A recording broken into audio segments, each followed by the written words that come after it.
Hey, team, welcome back to the Intentional Agribusiness Leader podcast. I am really excited for you guys to meet this week's guest or today's guest, Mike Steffeck. He's a CEO at HGS BioScience. Mike, thanks for taking the time to be here. I'm glad to be here. Thanks for the invitation. Yeah, I'm excited to interview some CEOs and get to know what happens at the top end of these organizations and all that good stuff. Let's start off with the question we like to ask everybody, though, is what does it mean for you to be intentional? For me to be intentional, I think it's be as specific as possible. Provide as much clarity as you can, and offer that direction. Give people that the freedom to operate within that, but try not to leave a whole lot of guessing out there. So whatever your strategy is, whatever your tactics are, whatever you're working on, how clear can you possibly be? How specific can you possibly be? And then really let their talent take it from there. Yeah, I like that. I like that. Do you have any practice or tips for those people who I think a lot of people talk about clarity. A lot of people are also pretty poor about executing against it. So how do you make that work for you? Oh, I think it's something that is you kind of grow into it. You think for a while there that you can just kind of offer it up. And I think um, some of the tips there, some of my own experience. I was working with I worked for a guy that was a former Navy SEAL. And prior to that, it was kind of vague management, if you want to call it that. And he showed, I'm like, holy cow, he just gets to the point. It's right down to the details and the execution. You come back and you follow up on it. And some of the early experiences I've had on that is you assume people are going to go do what you say. But if you're not really tracking, if you're not really following it up, and even in just a simple audit, initially you can say, here are the 10 things we need to accomplish coming out of here. Follow up on all 10. And eventually you probably got to follow one or two because all of the other ones are being dealt with. And so, some of the little tips like that is it's kind of the old people respect what you inspect. And that's goal setting. That's kind of really across the board, but it is even on being intentional and making sure you're providing the clarity but I think the follow up is as important as the clarity on the front end. Yeah, yeah, I like that people respect what you inspect. And that's all the tough stuff that I think leaders avoid many times, right? Because nobody wants to nag someone, nobody wants to have to follow up and babysit someone. Yet it's like if you don't have those bumpers like in the bowling alley for kids, I mean, people tend to throw a lot of gutter balls. Absolutely. I mean, you want to just assume that everybody's got a lot coming at them. I don't care who it is, right? And so you wake up 2 or 3 weeks later and you assume something's done and it's not gotten done, and then it's a fire drill. And if you get too many of those, then you're doing nothing but chasing and just having a little bit of that as you're going, it helps everybody. You don't want to have to babysit. You don't feel like you want to have to do that, and you always hide behind the excuse that I'm experienced and so are the people that are working for me, but I don't know if it has anything to do with that. I think it has as much to do with that as it just has to do with the pure workload we're all facing every day. And sometimes a little bit of a push and a little bit of prioritization kind of helps for all of us, frankly. Yeah, I think you're right. And I think if we could maybe just do a little bit more assuming the best intent of each other. If I'm reminding you or you're reminding me, I think it's not because you're doing anything wrong necessarily or I'm mad at you. Right? It's just like, hey, we got to keep things moving. Yeah, yeah. Yeah. And when you got a team that does that, and you got, that's one of the things I've had either the pain or the luxury. I call it the luxury of working with private equity for now about the last 15 years. And that's something they're pretty good at. They've got no patience, short timelines and how they think about doing things. And if you enjoy that world, it's a heck of a lot of fun. And part of that is you learn that from them. They're very clear about what their goals and expectations are, and in some ways you just follow that lead and then just kind of cascade that thing out or agree or disagree on what those ought to be. But that environment drives and hones that skill probably as well as any that I've been in, and it all has to do with just an intensity and a sense of urgency. And but you can't have a sense of urgency just be kind of running around. You have to have some intentionality to that sense of urgency. When those two come together, you're in a pretty good spot.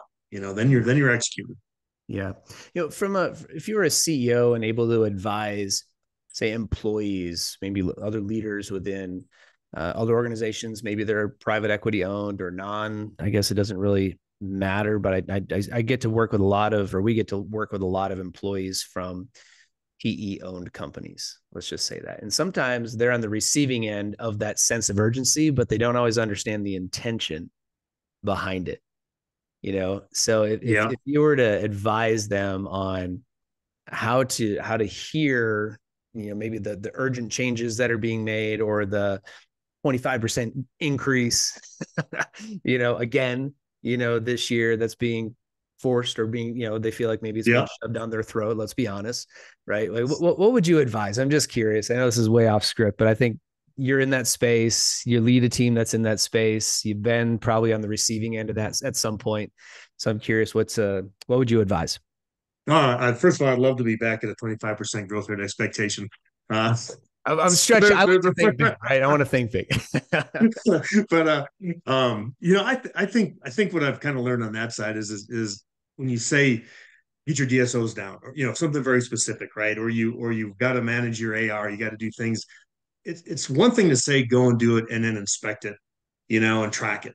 But I Mm, think you broaden that out by explaining why.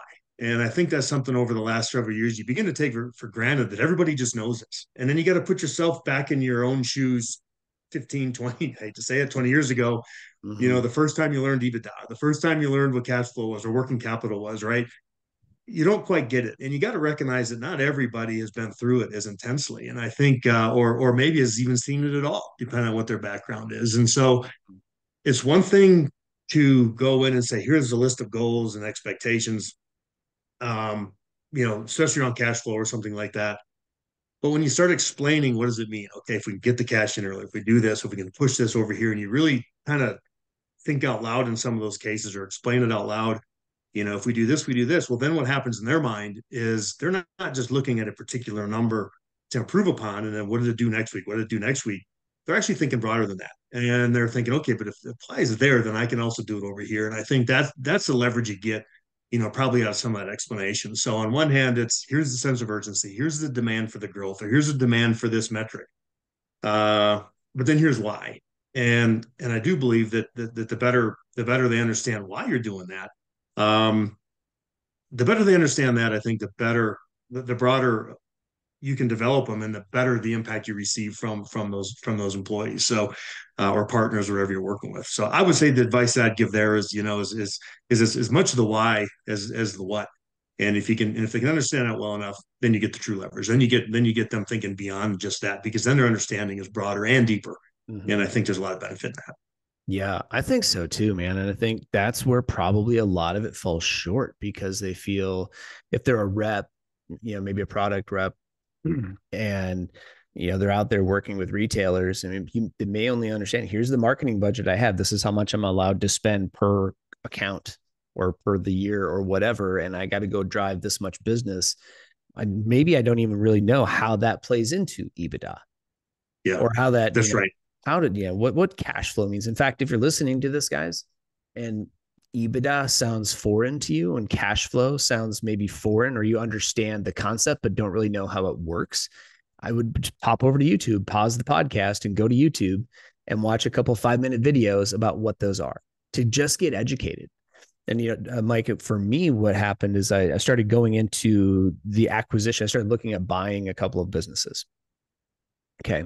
And so, and this in my, you know, late 30s, I guess I started looking into this. And so I'd never really had to educate myself a lot on some of those things before. But now you're looking at, hey, we're going to spend, maybe invest millions of dollars here over time.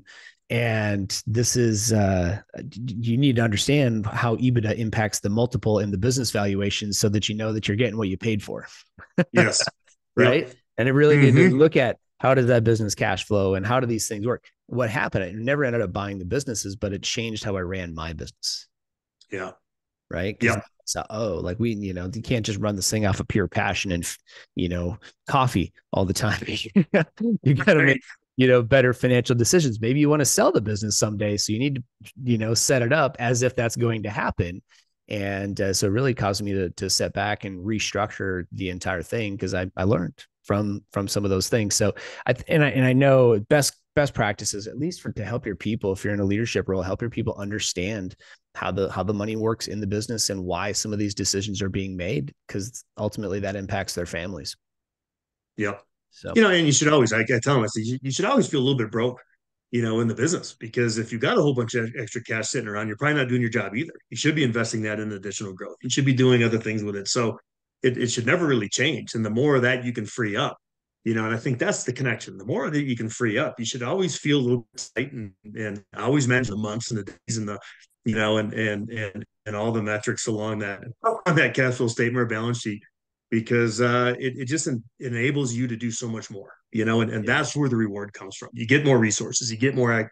And so, but to do that, then you're going to be right back in the same spot, managing how that goes. And you're right. I think that's the part that, the better you understand that, then it's like, okay, now I get it. It actually gets us something more, it gets us something better potentially. Yeah, absolutely. All right, well, talk about talent attraction, retention. A lot of people seem to be struggling with this. I don't know if it's different in a private equity company, but talk to us what's working for you right now. What are you seeing that's best practice from your vantage point? Well, we just had to do that. We had to actually build out an entire commercial organization, a commercial, full development. We were in an enviable spot. We actually got a business that had a great manufacturing footprint, great U.S. manufacturing base, 5 plants here in the country, great products, great IP, but no commercial organization, Mm-hmm. no developmental organization, no technical service side of things. And so that's a different world to live in, where you have the core technology, but now you got to build it out. And our owner, Payne Schwartz Partners, they enabled that. And so some of the challenges we had is we're a small company, we're 13 years old, but it's still a very small company. So people are coming from something where ego sets in. And I say, well, I'm working for XYZ multi-billion-dollar multinational. Why would I come work for that? Yeah, sure. And so you got to sell them on, or convince them that, and part of that retention and attraction is that you only get so many of these windows in a career, and I always kind of use the story with our guys over and over is, when you're 80 years old and you're sitting on your rocking chair on your front porch, and you're thinking back over your life and you think to your career, you're going to remember the high points and the low point, how you overcame, how you dealt with the low points and how exciting the high points were. But they don't last all 40 years that you work. There's 3-year spikes, and then it kind of comes back down to where it normalizes. Then you get into a 3-year spike. And I kind of explained that we're in one of those, that over the next 3 to 4 years, you're going to build something, you're going to create something. It's going to be about something larger and exciting, and it's going to go fast. And this is going to be a window you're going to remember downstream, down the road, because very seldom in your career do you get opportunities to go truly build something.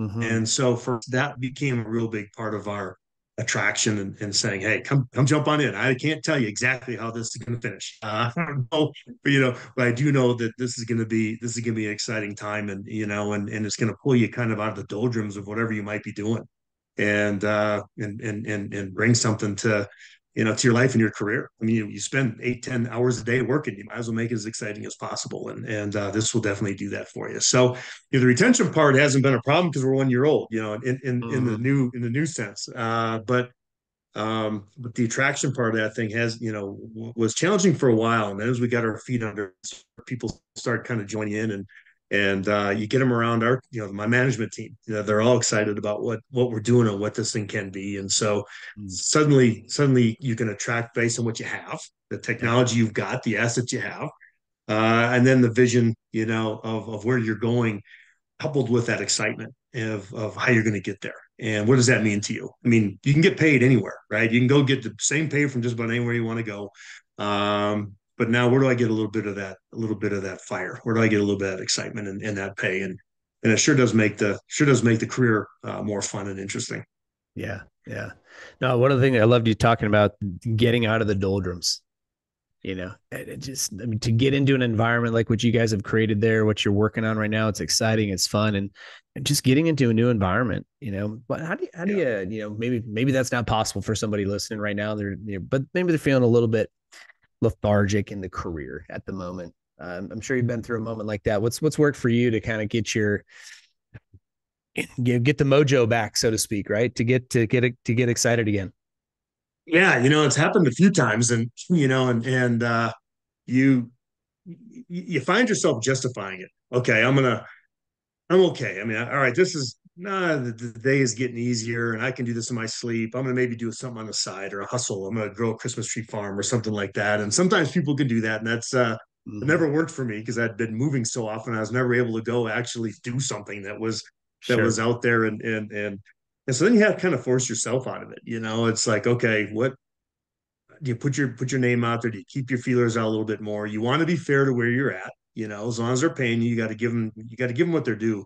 But you got to kind of reflect on, I've always kind of had to sit back and reflect on my own and say, all right, can I do, can I do this for 20 more years? Do they want me for 20 more years? Especially if I start kind of backing off. And so for me, it was always a little bit of how do you keep the edge of the knife sharp? And my fear has always been, do you fall into some of these day-to-day roles that eventually your edge gets so sharp that when you lose it for one reason or another, can you get the edge back? And so my career has always kind of been built off of fear of losing the edge, and kind of put myself into spots. And I can tell you, it's probably taken years off the end of my life doing that. I'd probably be better off if I'd have maybe sat in a few places for years, 15, 20 years ago. But I would say the last 20 years has been pretty exciting. And so, I think that's the part you got to deal with. If you're sitting back and you're getting bored with things, there's a lot of exciting companies out here now, and you got to kind of set your ego aside and say, you know what, I can always come back to this, or chances are I can come back to this. Let me go jump in with HGS BioScience or any of the guys in the biological world, or the startup world or something like that. You'll get a full dose of that, but there's a lot of risk with it too, and you just got to be aware that that's there as well. But with risk comes reward, and with that risk comes a lot of excitement. Mm-hmm. So, I think some of it you got to kind of put yourself. Sometimes situations and circumstances will open that door for you. Yeah. But you got to kind of put yourself out there and kind of recognize, say where you are, recognize where you're at, and think about how you can do something about it. Yeah. Yeah, very cool. I've done a couple of projects in the biological space now, and in the people development side of things. And I'm just curious, over the course of your career, have you seen anything like what's going on with the biologicals, with all the dollars that are going into that space, the sheer number of startups just seems, I'm only midway through my career, so I'm thinking maybe I missed something before that. But have you I, seen anything like this? no, I can't think of where I have. I think, I came into the pesticide world about 4 or 5, mid 90s, right before Roundup Ready and BT came in, right? And Sure. so Yeah. I've been in the consolidation mode for the majority of my career. And all of a sudden now you kind of, come through this door, and it's like, holy cow, you look at the sheer number of people, you know, there's just so many, and the dollars that are flowing, and we'll see how that continues and if it continues, because I think we're kind of moving into a little bit of a different phase. But there's a tremendous amount of focus on it, and it's exciting. Which one of these things, which of these things are gonna survive? How do you break through the clutter? But no, I can't. Mm-hmm. I know from my own world that we went through the branded pesticide world to the heavy generification of that world, which was you were in that world, quite frankly, and I was in there. There was a lot of excitement around that Mm-hmm. one, but that's a different kind of a thing. That's not growth. That's more of a transition. This is just a outgrowth segment, and it is pretty interesting. And no, I have not seen it that I can think of.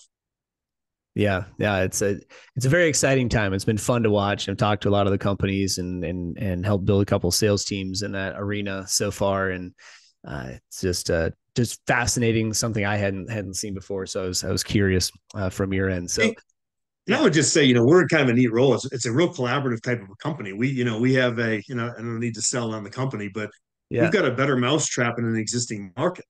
And what mm, we have is a delivery system that can deliver a lot of these technologies to the acre. So I don't see them all as competitors. Our oh yeah, company sees these people that are developing these new technologies as partners across the board. When you think about how we can deliver we basically have a true extracted granule humic, right? Well, humics have been around for a long, long time. Humates yeah, have been around for 50 years.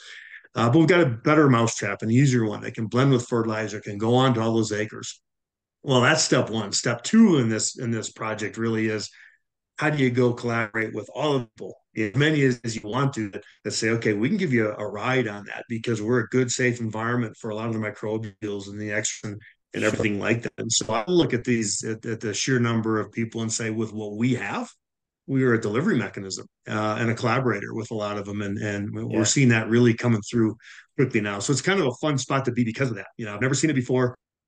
And we're actually in a tech that doesn't have to go take all 900 of these companies on. We actually can collaborate with them and Yeah. provide them, or they provide us, either way, with some opportunity. Yeah. Well, I always like these days I place my bets on anybody that's removing friction in the marketplace. Because if you look across the broad scope of all industries, those are the ones that are winning, right? Yes. So Yep. that's that those are the ones that seem to come out on top time and time again for the last 20 years and beyond for sure. So Mike, let's talk a little bit, Mike. And I just want to learn more about you and your background and what's been a big one of those big challenges over the course of your career that you've had to overcome. Hmm. I guess there's kind of been a couple that when you look back that have been fun. One, building building a chemical and a biological company. I was fortunate enough to be the first in the door and build a team around a company called Innvictis. That was fun in 2012 through 2019, and you look at the complexity of what was built behind that thing, the regulatory strategies, the commercial strategy thing we had to go do around that, and really then building a team to go do it. I just happened to be the first guy there to go set up the LLC, for example, but it was everybody you brought in. And that's the fun part. That's what I said a little earlier. Is you're looking back, there was those first 3 years of that, especially where you're like, holy cow, that was a fun period of time because of everything that you accomplished. And so you look back at things like that on the positive side. You look back on things, where we're seeing the industry right now with heavy inventories, and we ran into the exact same issue. We had just bought 40 different companies as part of Pinnacle, and I remember the CEO at the time just said, "Hey, you're going to have to get this down and free up 100 million in cash, and you need to do it fall." And so you build what is fun about those situations is you're dealing with a lot of peers and you're having to lead a group that you don't manage directly. And you got to kind of get everybody in, inventory management, balance sheet management. Those are not the fun part of running a business. Those are the parts that nobody gets excited about, but you've got to figure out and say, all right, we have to do this for this outcome. This is the sacrifice we got to make, and/or this is the process changes we need to make so you don't have to make the sacrifices. And so we've had a couple of those. We had a project, we at the time we called it Operation Python, and basically we had to squeeze as much of this cash out of this thing through inventory and process controls as possible. And when you get done with those things, it's pretty exciting. You look back and go, wow, look what you did. But boy, on the front end of it, it's like, holy cow, this is not any fun. So you get these hurdles in business, whether it be, all right, you better free up some cash, and you got to do it quickly, or you've got to build something and you got to do it quickly, or you've got to change something or transform something. And by the way, you got to do it quickly. And, while you're in it, you're like, why am I doing here? And the example I always give is my barber. I had a barber for a long time, was in the bar business. And he says, Mike, the entire time you own a bar, all you want to do is sell that bar.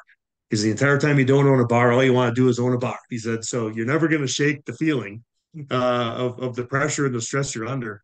Just get Yeah. used to it. But while you're going through some of these projects, you're like, holy cow, I just want to get to the other end of this tunnel. And Yeah. then and every time you do, and you look Yep. back on it, and so that was pretty exciting. Yeah, it's interesting. I talked to a lot of people that are going through the tunnel in different ways, different shapes, and it's hard to sit there and look at them because a lot of times I'm the guy that they call just to talk to, Yeah. and just because when you're in a leadership role like this, I don't know a lot of people that are maybe listening right now.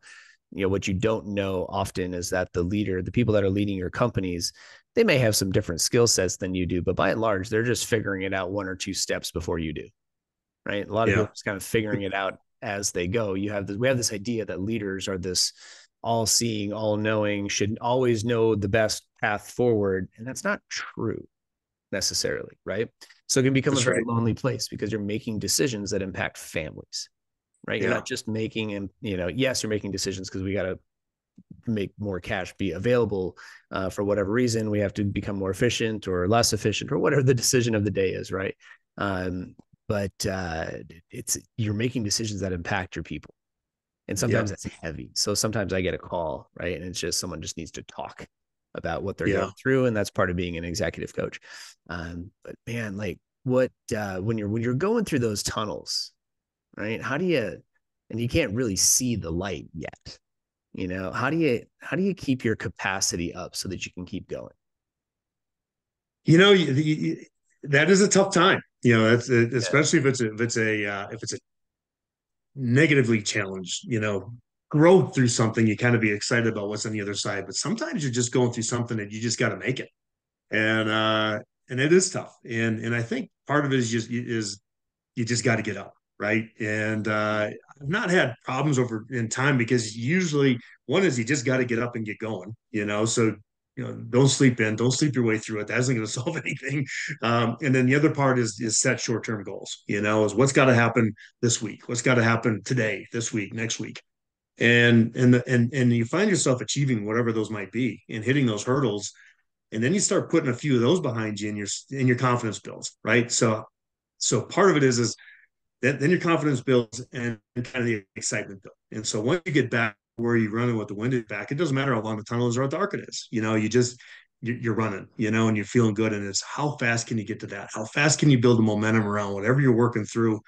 And it may not be earth-shattering goals. It might just be something that's we did this. All right, let's do it again. Let's do it again. And Yeah.